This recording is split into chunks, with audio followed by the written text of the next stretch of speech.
você que está no YouTube, seja muito, muito bem-vindo. É sempre uma grande alegria para a nossa igreja poder se conectar com irmãos de outros estados, do interior de São Paulo, muitas vezes até de outros países. A gente vê os comentários, a gente vê o chat. É muito gratificante. E temos algo a glorificar o Senhor, né? Chegamos a 5.000 inscritos no YouTube, num trabalhinho de formiguinha. É a mensagem do Evangelho chegando a mais pessoas. Células Manaim, tem alguém que não é das células aqui? Se não é, se inscreva. Células estão bombando aqui na igreja, algumas já retornaram, algumas no digital. App Manaim também, baixe, lá você vai estar atento a tudo que ocorre na nossa comunidade, na sua comunidade. Terminados os merchans, vamos à palavra de Deus. Queria fazer mais uma oração. Senhor, meu Deus e meu Pai, eis o teu povo, eis a tua comunidade, eis os teus santos. Abre, Senhor Deus amado, os nossos corações, os nossos entendimentos, que em nome de Jesus, Pai, a humildade de Cristo, Pai, esteja em nós para receber essa palavra, Pai. Tu sabes, Deus, o quanto essa palavra me tocou, o quanto essa palavra me confrontou. E o meu desejo, Pai, é que possamos sair daqui impactados, que a tua palavra frutifique em nome de Jesus. Amém. O tema da mensagem de hoje, meu amado irmão que está em casa, a você que está aqui conosco, é que Jesus cresça e que eu diminua. Que Jesus, o soberano, o eterno, ele cresça mais e que nós possamos diminuir. Não é um dos temas mais bombados, talvez muitas pessoas, quando verem essa tag na internet, talvez não assistam. Como assim diminuir? Eu quero é crescer, eu quero é vencer, eu quero é conquistar. Você vem com essa história de diminuir. Essa mensagem também poderia ter o tema 7 passos, 7 caminhos, 7 lições para diminuir. Mas aí ia ficar mais chocante, né? Então a gente... Mas é o evangelho puro e simples e eu glorifico a Deus que a nossa igreja ela tem se posicionado como uma igreja que não negocia o evangelho. O que o texto diz é o que nós expomos. E cada vez o pregador tem que ter menos influência sobre o texto. E a palavra ela tem que sobressair e falar o que o Espírito Santo determina. E quando a gente fala que Jesus cresce e que eu diminua, talvez alguns louvores venham na mente, né? Eu não vou cantar, obviamente, pelas minhas limitações técnicas, mas que diminua eu para que tu cresça, Senhor, mais e mais. Tem um outro que fala, né? Que ele cresça, que eu diminua, que ele apareça e que eu me constranja com a sua glória. Mas cantar esses louvores, eu acredito que é muito mais fácil do que viver essas verdades bíblicas. Muitas vezes a gente canta esse louvor, a gente se emociona, a gente tem ali um lapso de diminuição e muitas vezes a gente sai após um louvor desse com a mesma característica, com o mesmo coração. E por que seja talvez tão difícil a gente diminuir? Por que seja tão mais difícil a gente diminuir? É porque é antinatural. O pecado, ele traz no pacote o orgulho, ele traz no pacote a vaidade, ele traz no pacote uma série de questões que é contrária à diminuição. Afora a herança de Adão e Eva para nós, tem todo o contexto cultural. Nós vivemos numa sociedade que é título, que é pódio, que é diploma, que é reconhecimento, que é ranking, que é números de seguidores, números de likes, números de views, números de faturamentos, números. E isso nos coloca numa ansiedade por crescer, por vencer, por conquistar. Diminuir é algo antinatural para nós. Isso só é possível através do caminho da cruz de Cristo. E onde é que começa essa competição? No berçário Manaim, se você entrar ali e ficar ali parado durante um culto, você vê que já existem pequenas competições sorrateiras que existem. E aí, já desmamou? E aí, já engatinhou? Não engatinhou? Ah, o meu andou com 9 meses. Ah, o meu andou com 7. Então, o meu ele já é melhor do que o seu. E o meu nasceu cabelo, o seu não nasceu cabelo. Ah, o meu já falou mamãe com 12 meses, o meu não falou. Então, quando a gente vê num simples relação entre pais, vai dar 2 anos e meio, todos vão estar andando, falando, comendo, fazendo tudo igual. Mas a gente já quer competir no senso de colocar o meu filho no pódio. E isso segue, não, porque o meu leu com 4 anos e meio. Aí daqui a um dia a gente vai querer que a criança leia com 2 anos, porque se o meu filho lê com 2 anos, ele é um super dotado. E nós vamos nessa competição, isso vai introjetando, isso vai para o nosso método escolar. E quando a gente entra nas empresas é a mesma coisa. Chegamos a ver relatos de empresas que são processadas por uma agressividade de competição comercial, de quem não bate as metas tem que colocar um nariz de palhaço, ou muitas vezes tem que receber tomate. Isso agora está mais difícil com essa questão das redes sociais, porque alguém filmaria, mas sem falar em 10 anos, 15 anos atrás, isso era muito mais comum. Pessoas tendo que pagar prenda por não bater meta, por não alcançar. E isso vai introjetando na gente de tal forma que a gente quer vencer, a gente quer ser o melhor, a gente quer se destacar. Tem até um termo americano, né, que eles usam muito, né, o MVP, né, Most Valuable Person. Né?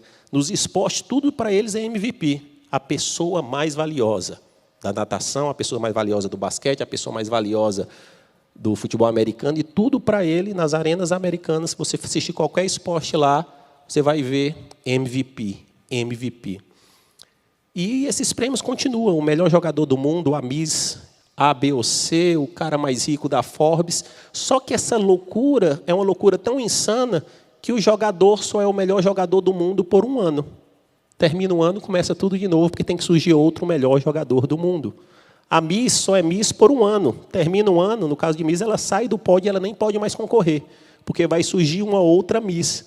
E com esse ciclo de declínio, isso vai introjetando em nós a necessidade por aparecer, por conquistar, fora das redes sociais, né, que ostentou conquistas de uma forma tal que todo mundo, que se eu não tiver o que mostrar, o que é que os meus seguidores vão dizer? Seguidores e likes têm ganhado mais notoriedade do que caráter, do que integridade, do que amor, do que justiça, do que misericórdia. Chegamos ao absurdo de ver pessoas que alugam uma vida paralela, uma casa que não é dele, um carro que não é dele, para dizer que tem uma vida que não tem nas redes sociais e dizer que é o cara. O mundo grita, cresça, conquiste, vença, domine. E o Evangelho diz que Jesus cresça e que você diminua. É totalmente antagônico, é totalmente antinatural. Mas essa é a contracultura do Evangelho. Nós temos que andar na contramão do mundo. Se nós andarmos na mesma direção do mundo, pensando como o mundo, se comportando da mesma forma como o mundo, o nosso fim vai ser o do mundo, que é a eterna condenação. Se nós quisermos andar na contramão, a gente tem que seguir o ciclo antinatural de negação, de rendição, de submissão.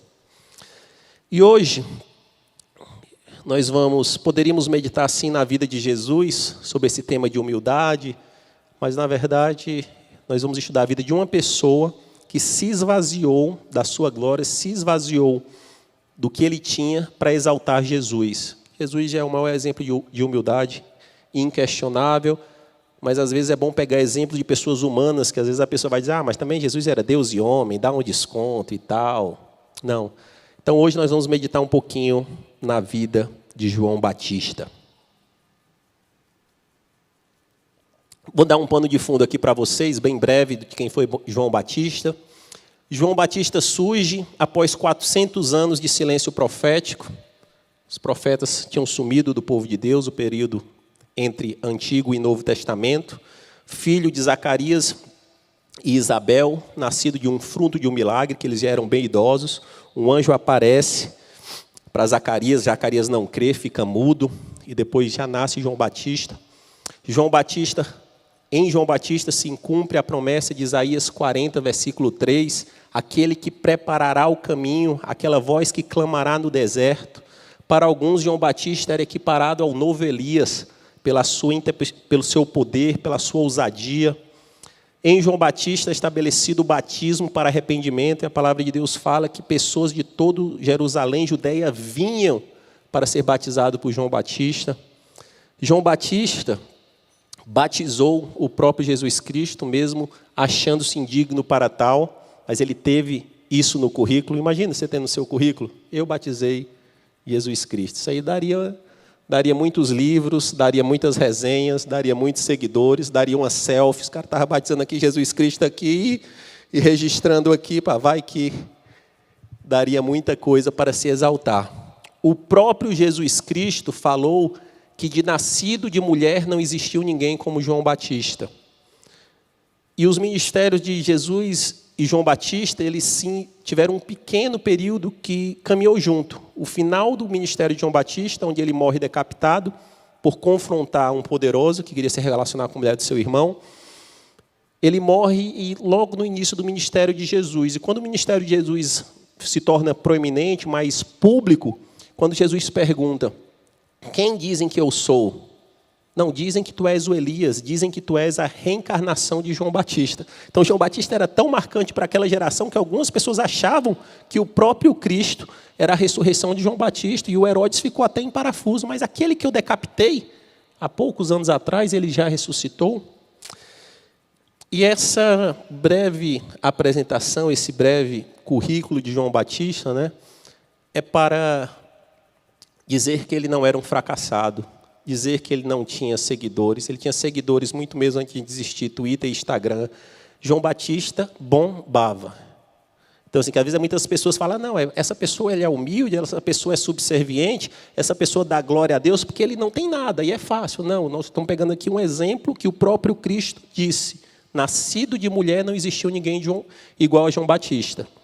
E depois de 400 anos de silêncio, dizem, gente, o Brasil tem 500 e poucos anos. Ele surge como uma única voz, e essa voz ele se esvazia para que no momento certo Cristo assuma toda a glória. Então, nós vamos meditar um pouquinho na vida de João Batista, como ele diminuiu para que Jesus cresça. Abram suas Bíblias, por gentileza, no Evangelho de João, capítulo 3. João, capítulo 3, nós vamos ler a partir do verso de número 26. Diz assim a sagrada palavra de Deus. Eles se dirigiram a João e lhe disseram, Mestre, aquele homem que estava contigo no outro lado do Jordão, do qual testemunhaste, está batizando e todos estão se dirigindo a ele. A isso João respondeu, uma pessoa só pode receber o que lhe é dado do céu. Vocês mesmos são testemunhas de que eu disse, eu não sou o Cristo, mas aquele que foi enviado adiante dele. A noiva pertence ao noivo, o amigo que presta serviço ao noivo e que o atende e o ouve, enche-se de alegria quando ouve a voz do noivo. Esta é a minha alegria, que agora se completa. É necessário que ele cresça e que eu diminua. Aquele que vem do alto está acima de todos. Aquele que é da terra pertence à terra e fala com quem é da terra. Aquele que vem do céu está acima de todos. Ele testifica o que tem visto e ouvido, mas ninguém aceita o seu testemunho. Aquele que o aceita confirma que Deus é verdadeiro. Pois aquele que Deus enviou fala as palavras de Deus, porque ele dá o Espírito sem limitações. O Pai ama o Filho e entregou em suas mãos. E tudo entregou em suas mãos. Quem crê no Filho tem a vida eterna. Já quem rejeita o Filho não verá a vida, mas a ira de Deus permanece sobre ele. Contextualizando bem brevemente, João Batista já tinha batizado Jesus. Jesus já tinha sido tentado no deserto e tinha começado o seu ministério de uma forma bem incipiente. Ele não tinha chegado nem a recrutar os seus 12 discípulos mais próximos. E aqui, João Batista já estava no final do seu ministério. Um pouco depois, ele tem a sua morte decapitada por Herodes. E nesse contexto, eu separei aqui 7 lições para a gente diminuir. 7 lições que João Batista nos deixou para que nós possamos diminuir, para que a gente consiga viver esse antinatural. A primeira lição está no verso 26. E a primeira lição é aprender a lidar com a comparação. Nesse mundo que nós estamos vivendo, onde tudo é comparável, onde tudo é ranqueado, onde tudo Antes, as nossas comparações, há 10, 20 anos atrás, era na vila. Ali se comparava ali na vila. Ah, o cara está prosperando ali na vila, um carro tem um carro melhor, outro está aqui. Ele estava ali, no âmbito de 100 pessoas. Ali, 200 pessoas, ali o seu universo de comparação estava ali. Ah, na escola, numa sala de 50 alunos, ali estava o seu universo de comparação. Hoje, nós somos enxurrados por comparação do mundo todo. O mundo perdeu as fronteiras, estamos no mundo globalizados, e nós temos que aprender, sim, a lidar com essa comparação. Se nós não aprendemos a lidar com esse mundo que tudo compara, você faz A, aí o cara diz, não, mas fulano fez B. Ah, você fez C, ah, não, mas o cara tem... Ah, não, eu perdi X quilos, mas o cara tem a barriga trincada. Ah, o cara, eu acabei de me formar. Não, mas o cara está estudando em Harvard. Se a gente não aprender a viver nesse mundo esquizofrênico de comparação, nós vamos viver completamente frustrados. E olha a primeira lição de João Batista, diz assim o verso 26. Isso aqui, na verdade, aqui foram os discípulos de João Batista falando a João. Fofoqueiro, crente fofoqueiro. Vai ter muito, você vai ser comparado até na igreja também, meu irmão. Ah, ó, a célula do fulano ali já está bombando, hein? Ih, sua célula tem pouco, ó. O cara é mais abençoado do que você. Até na igreja, se você não tiver esse senso de comparação, esse senso de propósito, esse senso de subserviência e de obediência a Deus, a gente vai ficar frustrado. Ah, não, o fulano pregou, teve X views, fulano pregou, teve menos views. Ah, se a gente não souber viver com isso, a frustração. E olha o que esses crentes, né, falaram para João, né, os seguidores de João. Eles se dirigiram a João e lhe disseram, mestre, aquele homem que estava contigo no outro lado do Jordão, do qual testemunhaste, está batizando e todos estão se dirigindo a ele. E olha o alfinete, olha o veneno, né? E todos estão se dirigindo a ele. Ô, João, teu ministério está em declínio. Eu estou aqui só para avisar, João, mas aqui, ó, apaga a luz, sold out, bota na liquidação aqui, ó, porque está todo mundo, ó, seguindo aquele, que eles não sabiam nem o nome, não mencionaram nem Jesus. Em outras palavras, né, usando termos de internet, ô, João, estão te cancelando aí, João. Está todo mundo, ó, teus seguidores estão todos vazando e estão seguindo um novo perfil aqui, tem um tal aí de Jesus Cristo aí, cara, que está bombando. E se a gente não aprender a viver com essas comparações, nós estaremos permanentemente frustrados. E como João respondeu a isso, né? Segunda lição. Para viver no mundo de comparação, nós temos que saber quem nós somos. Obrigado, meu irmão. Para viver no mundo de comparação, nós temos que saber quem nós somos. Se nós não soubermos quem nós somos, o mundo vai querer dizer quem você é. E vai querer pegar a sua identidade. E olha o que João falou no verso de número 28. Vocês mesmos são testemunhas do que eu disse. Eu não sou o Cristo, mas aquele que foi enviado adiante dele. Eu nunca disse que era o Cristo. Eu nunca disse que era o Messias. Por que você está querendo vir com essa comparação besta? Eu sei quem eu sou e sei quem ele é. E sei que o meu chamado era apenas preparar um caminho adiante dele. Não mais do que isso. Muda a pauta. Porque eu sei quem eu sou, eu sei qual é a minha missão, eu sei qual é o meu propósito. Não vem com esse burburinho, não vem com esse veneno que não vai cair. E se a gente entender quem nós somos em Cristo Jesus, nós viveremos muito melhor nesse mundo de comparação. Porque a nossa forma de comparação, a nossa forma de medida, não é dessa terra, é celeste. Nós não juntamos tesouros nessa terra, nós juntamos tesouros celestiais. Então, aí alguma pessoa vai ver, pô, o cara é um fracassado aqui, aí dá vontade de você não ver onde é que está o meu tesouro, você não sabe onde é que eu estou guardando, você não sabe onde é que eu estou depositando, continua pensando que eu sou um fracassado, continua acumulando riquezas terrenas, onde a traça corrói, onde se evapora, onde você não consegue colocar no seu caixão, porque o caixão não tem gaveta. Mas, para mim, eu tenho uma outra ótica. E aqui João disse, nesse nível, não, eu sei quem eu sou. Eu sei quem eu sou e sei quem eu não sou.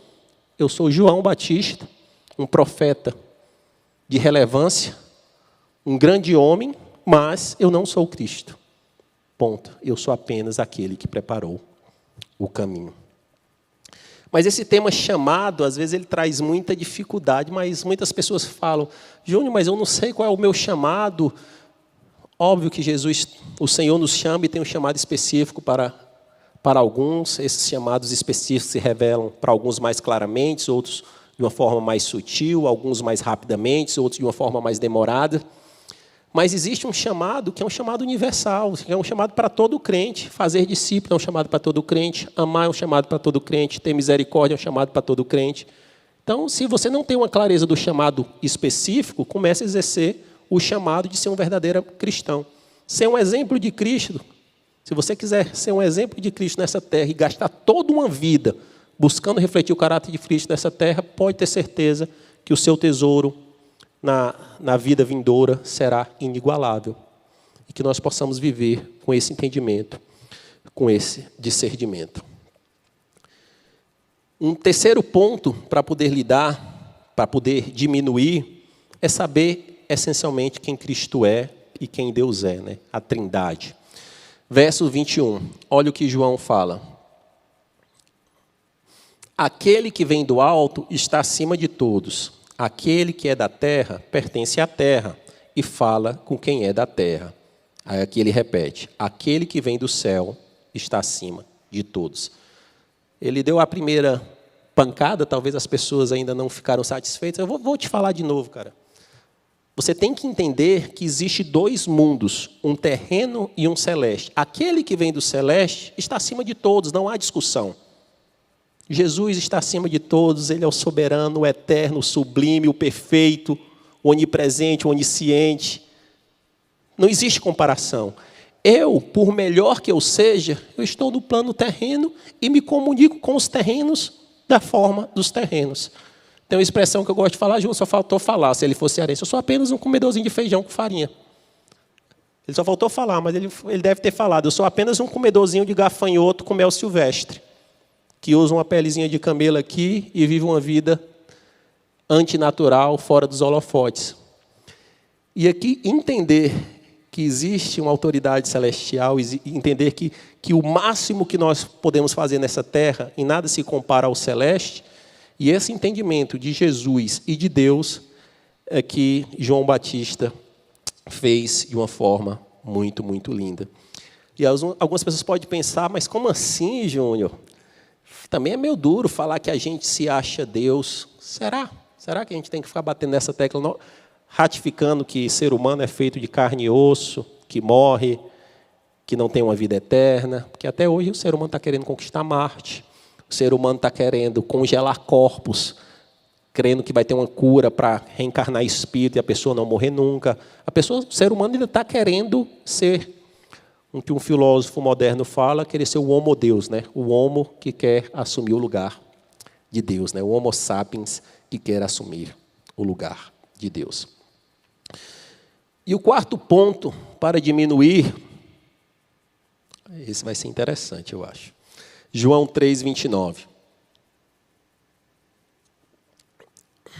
Eu vou ler. É assumir o papel de coadjuvante. Diz assim: a noiva pertence ao noivo. O amigo que presta serviço ao noivo e o atende e o ouve, enche-se de alegria quando ouve a voz do noivo. Esta é a minha alegria, que agora se completa. Gente, o nosso maior lugar nessa terra é, no máximo, um papel de coadjuvante. Nós nunca seremos atores principais, nós nunca seremos o topo da linha. O máximo que a gente consegue é um ator coadjuvante. Lembra do Oscar, que todo o glamour lá está para a atriz principal, para o ator principal, para o melhor filme, melhor... Aí lá no finalzinho, o ator coadjuvante é... Ninguém nem lembra. E nesse contexto aqui é interessante, porque ele traz uma relação entre a noiva, o noivo e o amigo da noiva. Só que essa palavra amigo do noivo aqui, ele poderia também no grego ser traduzido para um padrinho, para um mestre de cerimônias. Aquela pessoa que prepara tudo, deixa tudo pronto, mas quando o noivo chega, ele sai de canto, porque todo o holofote está com o noivo que se encontra com a noiva. E aqui João diz assim, eu até ajudo, até faço alguma coisa, mas quando o noivo vem, meu amigo, quando o noivo aparece, o trono já está ocupado, a glória é somente dele. E para ilustrar esse exercício, né, pense aí nos 3 últimos casamentos que você foi. Você lembra claramente, talvez, quem foi o noivo e a noiva. Fica na memória. Quem lembra dos padrinhos? Até porque tem casamento agora que tem mais padrinho do que convidado, né? Convenhamos, né? 20 de cada lado, 30 de cada lado, ninguém... O padrinho tem, às vezes, até perdido aquela função daquele padrinho que se aproxima, que cuida, que prepara alguma coisa, né? Então, assim, esse nosso papel é de um padrinho ali distante, é de um coadjuvante. O dono da festa é o Senhor Jesus Cristo, o único que deve ser exaltado. Um outro ponto para que a gente possa diminuir é nós temos que se alegrar com a vitória de Cristo. Nesse mesmo texto, não vou ler novamente, 3:29, ele fala que ele se alegra com o noivo, ele se alegra com o êxito do noivo, ele se alegra quando o noivo encontra a noiva. Então, para que a gente possa diminuir, gente, o que importa é que o Evangelho avance, o que importa é que o Evangelho cresça, o que importa é que o Senhor seja glorificado e exaltado, o que importa é que o reino dos céus adentre as trevas, transformando vidas, salvando pessoas, mudando o destino. Isso é que importa. Isso é que importa. Não importa quem cantou, não importa quem pregou, não importa quem discipulou. Foi Paulo, foi Apolo. Senão quem dá o crescimento é Cristo. A igreja é dele, nós somos meros coadjuvantes, agraciados pela sua infinita misericórdia, que além de nos salvar, nos permite ajudar na expansão desse reino. Ter lá uns galardãozinhos, quando o Cristo exaltado estiver lá com toda a sua glória, e depois o prêmio de coadjuvante vai para todos nós, aqueles que contribuíram de alguma forma para a contribuição do reino. Mas o trono está ocupado. O trono está ocupado e permanecerá ocupado para sempre.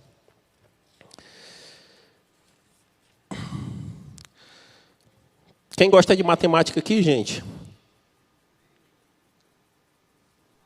Rapaz, o negócio deu uma esfriada aí no negócio. O sexto, se você gosta de matemática aí no chat do YouTube, coloca sim ou não. O pastor Caio, ele ama matemática, né? Ele diz que para desestressar a cabeça, ele lê livros de equações complexas. Para desestressar a cabeça, ele pega livros de equações gigantescas e fica lá tentando desvendar, né? Mas eu vou tentar propor para vocês um exercício bem simples, que para que a gente possa diminuir, nós temos que viver uma simples equação. Menos eu, mais Cristo. Em toda relação, em todo momento, quando a gente for se portar, que a gente tenha essa equação na mente. Bem simples. Menos eu, mais Cristo. Como nessa relação, essa relação pode ser menos eu, mais Cristo, para que o nome de Jesus seja exaltado? Como no meu trabalho pode ser menos eu e mais Cristo? Como na criação dos meus filhos pode ser menos eu e mais Cristo? Como na minha amizade, como no meu testemunho, como no meu ministério, pode ser menos eu e mais Cristo? Chega nem a ser uma equação, é uma relação de mais com menos. Se menos eu, mais Cristo, o nome de Cristo será exaltado em todos os momentos. E aqui, essa relação é a base do sermão, é a base também que está no versículo de número 30. É necessário que ele cresça e que eu diminua.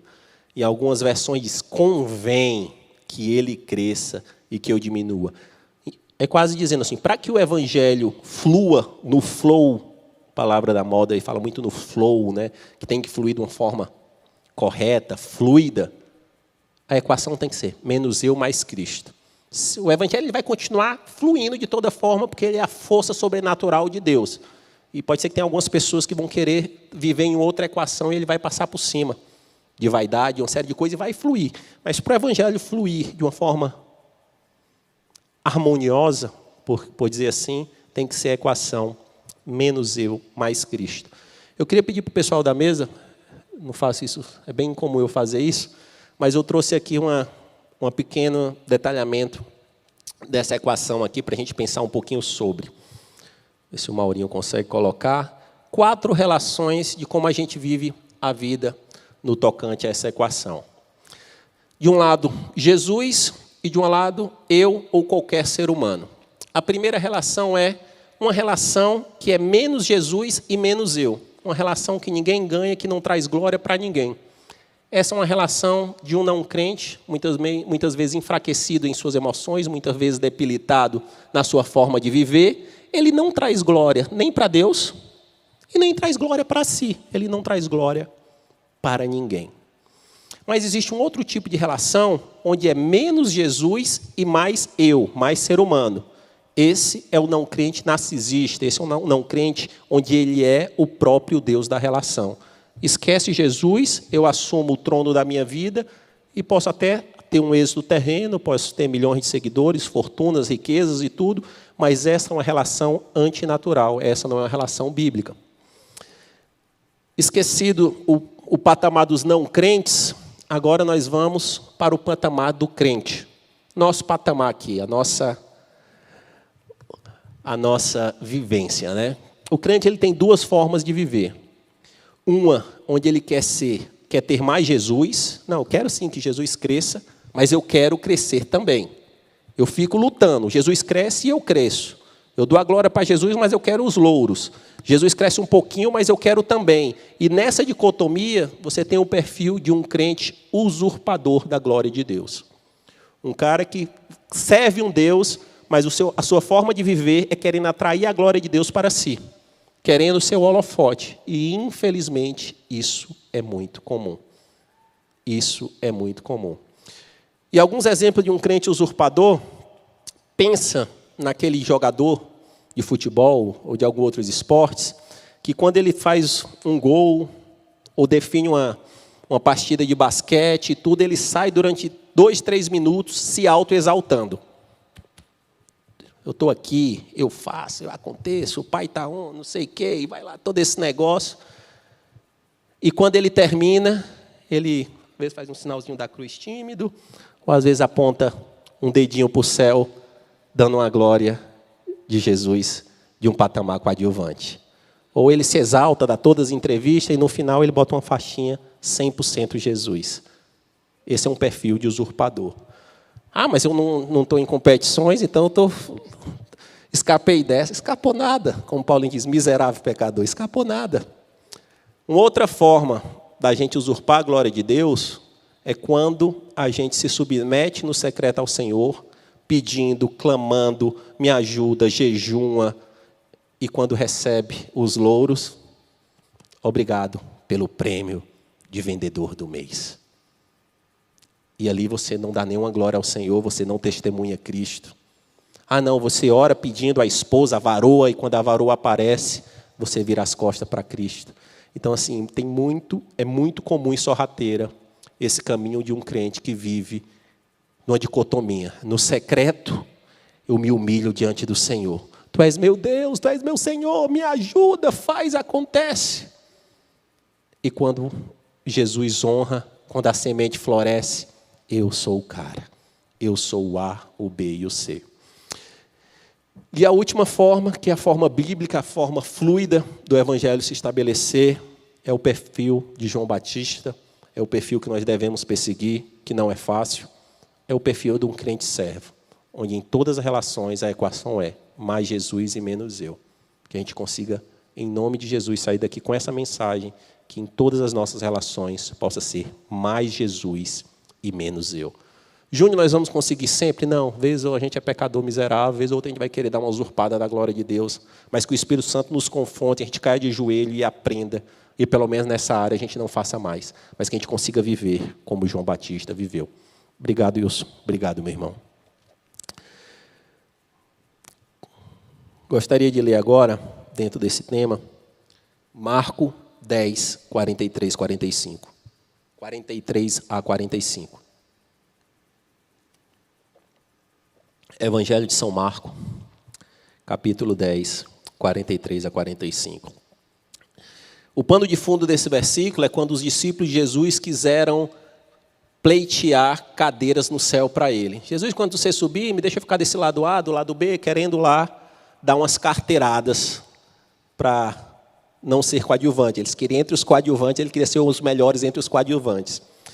E aqui Jesus explica, repreende, aqui ele diz, não será assim entre vocês. Pelo contrário, quem quiser tornar-se importante entre vocês, deverá ser servo. E quem quiser ser o primeiro, deverá ser escravo de todos. Pois nem mesmo o Filho do Homem veio para ser servido, mas para servir e dar sua vida em resgate de muitos.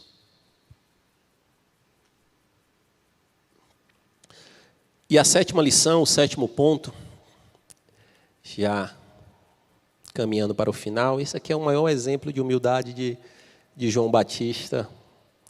Ele entendeu claramente e deixou esse ensinamento que só Jesus Cristo salva.